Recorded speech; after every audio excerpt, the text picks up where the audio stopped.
NDA के बुराड़ी विधानसभा के भावी प्रत्याशी शैलेंद्र कुमार ने सनातन बोर्ड के गठन हेतु हस्ताक्षर अभियान के लिए की प्रेस वार्ता।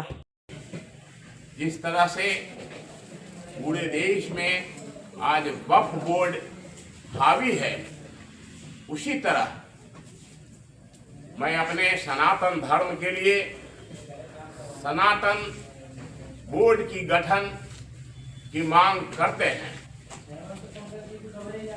देखिए, जहां जहां हम बटे हैं वहां वहां हम कटे हैं। जहां जहां हम पूरे दुनिया में जहां जहां हम बटे हैं वहां वहां हम कटे हैं, और कटते सभी जगह हम ही लोग हैं। आप कश्मीर, वेस्ट बंगाल, केरल, सब जगह आप अपने अस्तित्व की लड़ाई आज लड़ रहे हैं। आज हम अपने सनातन की लड़ाई पूरे देश में लड़ रहे हैं। भविष्य में ये स्थिति भारत के किसी और राज्य में उत्पन्न ना हो, इसके लिए सनातन बोर्ड की स्थापना बहुत ही जरूरी है, जहां पर हर एक सनातनी के साथ हो रहे अन्याय के खिलाफ आवाज उठाई जा सके। भारतीय संविधान के अंतर्गत बाबा साहेब अम्बेडकर जी ने सभी को सम्मान अधिकार दिए थे, मगर कांग्रेस ने सोची समझी साजिश के तहत वक्फ बोर्ड का गठन कर अम्बेडकर जी के संविधान को छिन्न भिन्न करने का काम किया। वहीं दिल्ली में 2015 में सत्ता में आए केजरीवाल सरकार ने वक्फ बोर्ड पर हर साल खुलकर दिल्ली की जनता का पैसा लुटाया, और दिल्ली वासियों के पैसों से ही दिल्ली के लोगों की संपत्तियों को वक्फ बोर्ड के अधीन करने का षड्यंत्र रचा, जिससे वक्फ बोर्ड और मजबूत और सशक्त होता चला गया, जो हमारे सनातन के लिए, भविष्य के लिए, सनातनियों के भविष्य के लिए खतरे की घंटी है। वक्फ बोर्ड की असीमित शक्तियां, वक्फ बोर्ड के पास इतनी असीमित शक्तियां हैं कि अगर आपकी कोई जमीन अधिग्रहित कर लेती है तो आप सुप्रीम कोर्ट भी नहीं जा सकते, देश के किसी न्यायालय में नहीं जा सकते, वक्फ बोर्ड ही आपका फैसला करेगा। तो वक्फ बोर्ड की शक्तियों के कारण सनातन धर्म की संपत्तियां धीरे धीरे छीनी जा रही है। वक्फ ने क्या कभी मुस्लिम की संपत्ति पर अधिकार जमाया? नहीं, कभी नहीं। मस्जिद पर अधिकार जमाया? नहीं, कभी नहीं। क्या कभी चर्च, गुरुद्वारा, साहिब पर अधिकार जमाया? बिल्कुल ही नहीं, बिल्कुल ही नहीं जमाया। कारण इसका लक्ष्य सिर्फ हिंदुओं के घर और मंदिरों को कब्जाना है। वक्फ बोर्ड द्वारा यदि आपके घर दुकान को अपना बताया तो आप अपनी सुनवाई के लिए कोर्ट नहीं जा सकते। इस देश में कोई न्याय प्रणाली नहीं है, कोई न्याय व्यवस्था नहीं है जिसमें आप न्याय की गुहार लगा सकते हैं। आपको अपनी गुहार उसी वक्फ बोर्ड के पैनल से करनी होगी जिन्होंने मिलकर इसको कब्जाया है। फिर वो तय करेंगे कि उसके द्वारा कब्जाई गई भूमि उनकी है या आपकी। अब आप खुद बताएं, जो कब्जा किए बैठे हैं, जिनकी नियत और नियति में खोट है, क्या वे ये बोलेंगे कि नहीं ये भूमि तो हिंदू परिवार की है? बिल्कुल नहीं बोलेंगे, और आप उसके बाद भी कोर्ट नहीं जा सकेंगे। आप किसी न्यायालय या किसी कार्यपालिका, विधायिका, न्यायपालिका में कहीं नहीं जा सकेंगे। आप कोर्ट भी नहीं जा सकेंगे, कारण कांग्रेस द्वारा कानून बनाया गया है वक्फ एक्ट। कांग्रेस जब सत्ता में थी, जब लंबे कार्यकाल तक सत्ता में थी, तो वक्फ एक्ट सेक्शन 85 वक्फ बोर्ड का सेक्शन 85 कहता है कि ट्रिब्यूनल कोर्ट के फैसले को हाई कोर्ट अथवा सुप्रीम कोर्ट कहीं पर भी चुनौती नहीं दी जा सकती।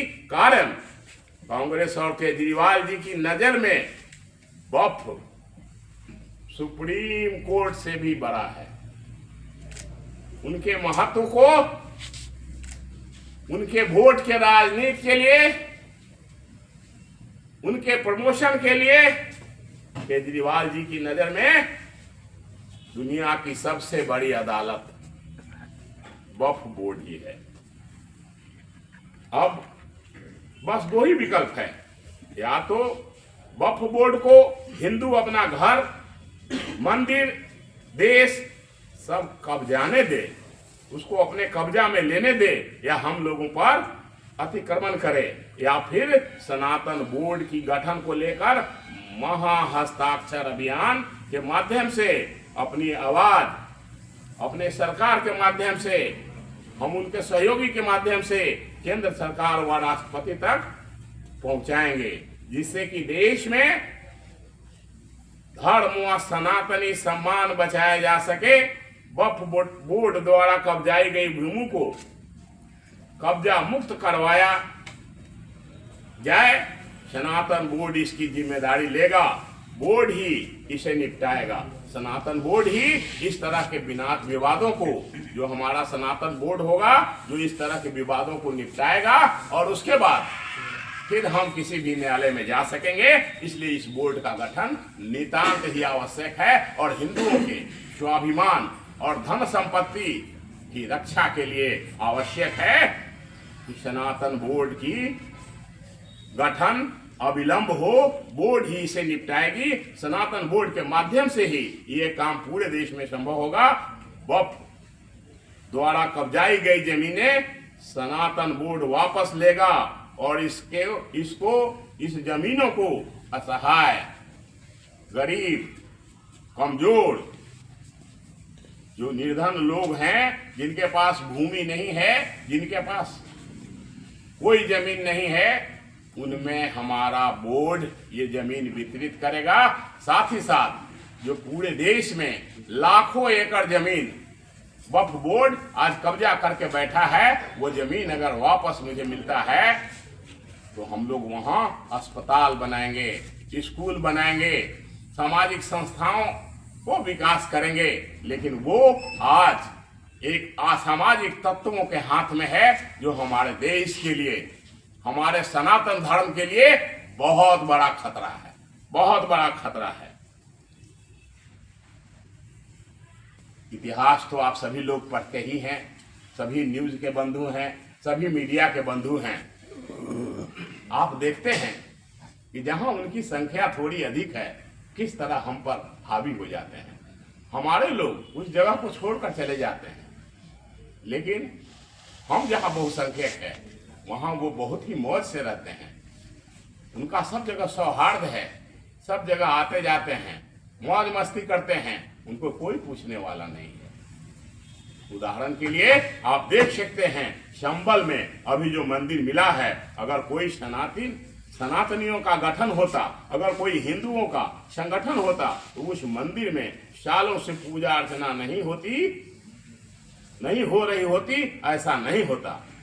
इस तरह के दबाए हुए मंदिरों की जिम्मेवारी सनातन बोर्ड लेगा और पूरे देश में सनातन बोर्ड मंदिरों एवं हिंदुओं के स्वाभिमान, उसके धन संपत्ति, इस देश की रक्षा के लिए काम करेगा। पिछले दिनों आप सभी से छुपा नहीं है, आप सभी मीडिया बंधुओं अच्छी तरह से जानते हैं कि देश में क्या कुछ चल रहा है, विदेश में क्या कुछ चल रहा है। हमारी संख्या जहां कम है, हम पे घोर अत्याचार होता है, घोर अत्याचार। हमारी हिंदू बहन बेटियों के साथ घोर अत्याचार होता है, उनके अस्तित्व तक लूटे जाते हैं। उनके साथ कोई भी कुकृत्य करने से ये लोग बाज नहीं आते। पिछले दिनों, चंद कुछ दिन पहले, पिछले दिनों बांग्लादेश में जो हिंदुओं का नरसंहार हुआ, उसके देखते हुए आपको नहीं लगता कि अभी से एक ऐसे बोर्ड की जरूरत है जो सनातनियों का साथ दे सके, जो सनातनियों का साथ निभा सके, सनातनियों की लड़ाई लड़ सके, सनातनियों के साथ हो रहे अन्याय को लेकर आवाज उठाए, वो कानूनी लड़ाई लड़े, जिससे कि कोई भी बांग्लादेश पाकिस्तान जैसी घटनाओं की पुनरावृत्ति न हो, दोहराया ना जा सके, कोई हिम्मत ना करे। इसलिए आवश्यक है और हम अब पूरे देश में बुराड़ी से शुरू करेंगे।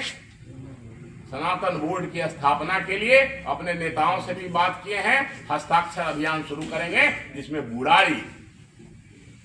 बुराड़ी में बृहत स्तर पर हस्ताक्षर अभियान, ये बगल में आप देख रहे हैं, इस कैनोपी में लगा करके, हर मोहल्ले में कैनोपी लगा करके, हर चौक चौराहे पर, मोहल्ले में, हर वैसे जगह में कैनोपी लगा करके हम हस्ताक्षर अभियान चलाएंगे। और जो भी हमारे सनातनी आके इसमें हस्ताक्षर करेंगे, पूरे देश से फिर करवाएंगे। और हम अपने सत्ता के माध्यम से, हम अपने पार्टी के माध्यम से, हम अपने दल के माध्यम से माननीय महामहिम राष्ट्रपति और माननीय प्रधानमंत्री जी को ज्ञापन भेंट करेंगे और फिर अनुरोध करेंगे कि सनातन बोर्ड की स्थापना जल्द से जल्द देश में की जाए। आप पाकिस्तान, अफगानिस्तान, बांग्लादेश से भगा दिए गए हैं। आप सभी लोगों को ज्ञात होगा कि हमारा सनातनी आज विश्व में सभी जगह से भगाया जा रहा है। हर जगह लोग इसी के पीछे पड़े हैं। पाकिस्तान, अफगानिस्तान, बांग्लादेश, बहुत सारे ऐसे दो देश हैं जहां से आप पलायन कर चुके हैं। अब हिंदुस्तान से भाग के कहां जाएंगे? अब एक ही विश्व में देश बचा है जो हमारा है, जहां हम थोड़ी बहुत ठीक से जीवन यापन करते हैं। तो आप स्वयं ही बताएं, आप सभी लोगों से मेरा एक प्रश्न है कि आखिर हिंदुस्तान से भागोगे आप या हम भागेंगे तो कहां जाएंगे? कौन सी ऐसी जगह है, कौन सी ऐसी जगह है, कौन सी ऐसी खाली जगह है जहां हम जाएं और हमको जगह मिले या हमको रहने की सुविधा मिले? क्या हम लोग कहीं विस्थापितों के रूप में भी, कैंप में भी रहने योग्य हैं? जहां जाएंगे वहीं मार के खा जाएगा जानवर की तरह। तो ऐसे में इसके बाद कोई देश नहीं, इन देशों के बाद विश्व में कोई देश नहीं जहां हिंदुओं को शरण मिल सकती है। इसलिए आपको और अपने सनातन धर्म को बचाओ, अपने अधिकारों के लिए आगे आए और सनातन धर्म के लिए, सनातन बोर्ड के लिए जिस भी माध्यम से जो भी लोग प्रयास कर रहे हैं, हम पूरी प्रयास करेंगे। आप सभी लोगों से, पूरे देशवासियों से मेरा अनुरोध है कि सनातन बोर्ड के लिए आप सभी लोग आगे आए, आगे बढ़ें, सबको बढ़ चढ़कर समर्थन दें, जिससे कि आपकी आने वाली पीढ़ी आपसे ये न पूछे कि आप अगर सोए न होते। हम सभी लोगों को, आने वाला जो जनरेशन है, हम ही लोगों से सवाल करेगा। जब हम लोग बेड पर होंगे, वृद्ध हो जाएंगे, तो हमारा आने वाला जनरेशन हम ही से सवाल करेगा कि आप अगर, चूंकि पार्टी के हम एक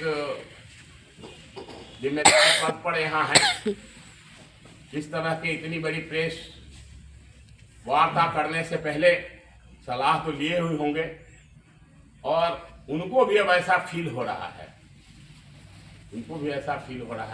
कि अब सनातन बोर्ड की स्थापना पूरे देश में होनी चाहिए। ये अभियान जनता दल यूनाइटेड का है? नहीं, आपसे सीधा सवाल है कि क्या ये स्टैंड जनता दल यूनाइटेड का है या आपका है? जनता दल यूनाइटेड की तरफ से पूरे देश में क्या चलाया जाएगा? ये स्टैंड मेरे दल की तरफ से है, मेरा व्यक्तिगत कोई वजह नहीं। पूरे देश में कई जगहों पे चलाएंगे? पूरे देश में, पूरे बिहार में और पूरे देश में। सुरेंद्र जी, ये बताइए, 70 सालों में जो कांग्रेस ने राज किया, मार्मिक चले, लेकिन आपके अभी एक वर्ड में था कि गरीबों और उसको दिया जाएगा जमीन, तो क्या वो दूसरा समुदाय भी उसमें शामिल होगा? जब आप वक्फ बोर्ड का जमीन लेंगे तो क्या वो दूसरी समुदाय को भी उसमें दान दिया जाएगा? निश्चित तौर पे ये सनातन बोर्ड के गठन है, हम सनातन हित की ही बात केवल करेंगे, दूसरे की ही बात हम आपसे नहीं करेंगे। अगर दूसरे को देना होगा तो यहाँ प्रजातंत्र है, सरकार है, उसका काम है। सनातन तो हम लोगों की अपनी संगठन है, हम उससे किसी को क्यों देंगे? क्या वक्फ बोर्ड किसी को दे रहा है? नहीं दे रहा तो हम भी नहीं देंगे। ये हमारा सनातन बोर्ड केवल सनातनियों के लिए काम करेगा, पूरे विश्व में काम करेगा, पूरे देश में काम करेगा। क्या सर ये ऑटोनोमस बॉडी होगी क्या कॉन्स्टिट्यूशन के अकॉर्डिंग होगी? अभी तो ऑटोनोमस ही होगी, लेकिन जब पब्लिक आप सभी लोग इसको फैलाएंगे, जनता में जाएगा, तो ये बॉडी हो जाएगा, ये कल कानून भी हो जाएगा। बुराड़ी चुनाव में क्या बुराड़ी चुनाव का ये मुख्य मुद्दा होगा? चुनाव से इसको कोई बहुत ज्यादा लेना देना नहीं है, सनातन धर्म से लेना देना है। चुनाव से इसका क्या? एक नारा आपने दिया, कटेंगे या बटेंगे, ये नारा पहले भी दिया जा चुका है, यहाँ पर भी ये नारा काम करेगा। देखें, अब चूंकि सनातनी हम लोग जहाँ भी हैं कमजोर तो हो रहे हैं। मैंने अपने प्रेस वार्ता में आप लोगों को बताया कि विश्व में बहुत देशों से हम लोगों का पलायन हो चुका है। आप देखते हैं कहीं भी कुछ होता है तो सबसे पहले हम लोगों को हिंदुस्तान भागना पड़ता है। तो निश्चित तौर पे अगर आने वाला दिन में अगर हम लोग एकजुट नहीं हुए तो बटेंगे तो कटेंगे, और अगर एक हैं तो सेफ हैं। और उसी धारे को इस बोर्ड में उसी बातों को दोहराने के लिए और इसी को मजबूती देने के लिए हमें आप क्या आप जेडीयू जो है योगी की लाइन पे, जो योगी आदित्यनाथ है उनकी लाइन पे जेडीयू चल चुकी है? उन्होंने कहा था बटेंगे तो कटेंगे, नारा योगी कटेंगे तो बटेंगे, ये उनका नारा था। ये तो लाइन किसी की नहीं है, ये लाइन हम सनातनियों की है, और ये स्वाभाविक सी बात है, हमको भी समझ में आती है, किसी के कहने से नहीं। आप स्वयं सोच सकते हैं कि अगर हम लोग बटेंगे तो कमजोर होंगे, आप कमजोर होंगे तो कटेंगे, कट रहे हैं। जेडीयू चुनाव कुछ दिन है बचे दिल्ली में, तो जनता यहाँ किसको जोड़ के देख सकती है, इसमें क्या कहेंगे आप? क्यों आवश्यकता पड़ी है? जनता जोड़ के क्यों दे सकती है? चुनाव का कहीं मुद्दा न हो, चुनाव संबंधित हो तभी मुद्दा उठा है। चुनाव से इसका कहीं कोई लेना देना। चुनाव का मुद्दा तो चुनाव के लिए तो हमारे बहुत बड़े बड़े स्टार प्रचारक बैठे हैं। पिछले बार भी हम चुनाव लड़े थे तो 10 राज्य के मुख्यमंत्री आए थे, तो हमारे स्टार प्रचारक से बड़ा मुद्दा है क्या? घोषणा का इंतजार था बुराड़ी की जनता को कि प्रेस कॉन्फ्रेंस होगी, शायद कोई गठबंधन की घोषणा होगी या किसी स्टेट की होगी, क्या अपडेट है उसमें? मैं समझता हूँ क्या अभी इंतजार करें बुराड़ी उसकी? आज भी बैठक चल रही है, जल्द ही मैं आप लोगों के यहाँ चाय नाश्ते पर बुलाऊंगा और उसकी भी घोषणा हो जाएगी। नहीं, क्या आप गठबंधन के ओर से उम्मीदवार होंगे? आप एनडीए के उम्मीदवार यहाँ होंगे?